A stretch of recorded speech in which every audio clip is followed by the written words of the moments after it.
Salut, c'est la fin, on se retrouve pour une nouvelle vidéo Lego Review. Aujourd'hui, du 776-270, l'armure robot de Batman, sortie donc en juin 2024 au prix public de 14,99 €, évidemment, dans la gamme Batman slash DC. On va tout de suite commencer avec la mini-figurine. Juste ici, vous avez la mini-figurine de Batman qui n'est pas du tout une mini-figurine exclusive. En effet, la figurine était déjà apparue dans les sets basés sur le film de 89, fraîchement sorti en 2023, comptant donc notamment la Batmobile ainsi que le Batwing pour ne citer que.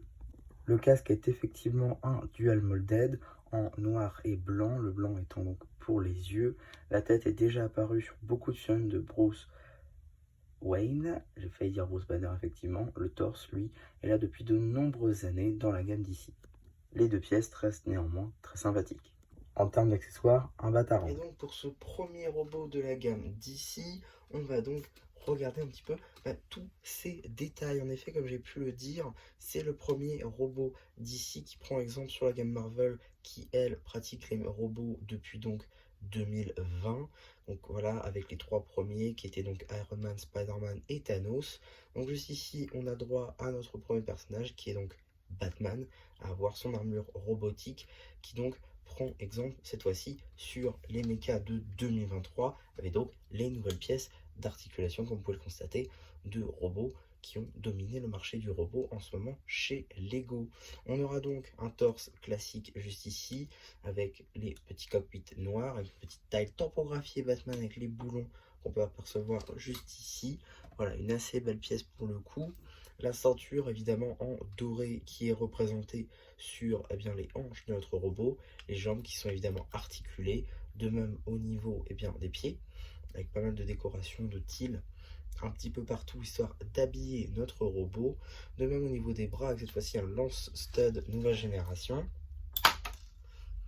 Voilà, ici donc avec les doigts qui sont évidemment tous articulés. De même juste ici, cette fois-ci, donc sans lance-stud, petit différent avec l'autre bras. Juste ici, une accroche afin d'y intégrer notre Batarang à l'échelle du mecha. Alors, il ne peut pas le lancer, il n'y a pas de système pour le lancer, c'est un petit peu dommage. En même temps, ça aurait été un petit peu compliqué à intégrer, je pense. Néanmoins, voilà, c'est une petite fonctionnalité qui aurait pu avoir lieu. On a ensuite une petite différence avec les autres mechas. Juste ici, une sorte de réacteur un petit peu à la Batman, si on veut, avec donc juste ici, un petit peu une forme de cape, comme ce qu'on peut avoir Batman justement, une sorte d'aile un petit peu, qui va donc avec le réacteur pour faire style comme si le mecha volait tout simplement. Donc voilà, évidemment, on va pouvoir intégrer notre cher Batman dedans, mais il va pas passer sans avec son Batarang. C'est pourquoi on va venir l'accrocher juste ici, qui est donc une place dédiée pour ceci.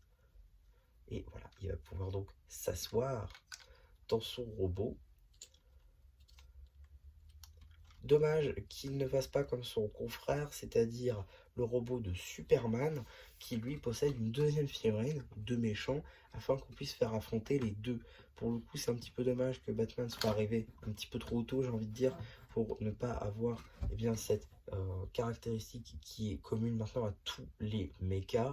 Le premier mecha à avoir fait ça, c'est effectivement le mecha de Venom, sorti donc en janvier 2024, mais ça n'avait pas encore lancé la norme, j'ai envie de dire.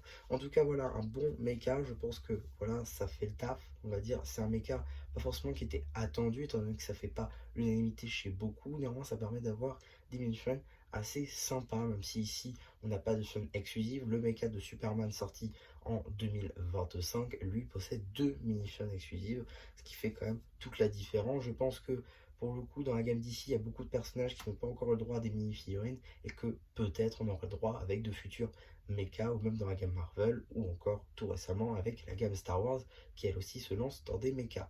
Donc voilà un petit peu pour ma review sur ce set, j'espère qu'elle vous aura plu. Surtout n'hésitez pas à me le dire une fois que j'aurai activé les commentaires car oui ils seront activés en dessous de cette vidéo, donc n'hésitez pas aussi liker la vidéo, vous abonner et voilà, du coup c'est bien je plus qui vous dit bye bye.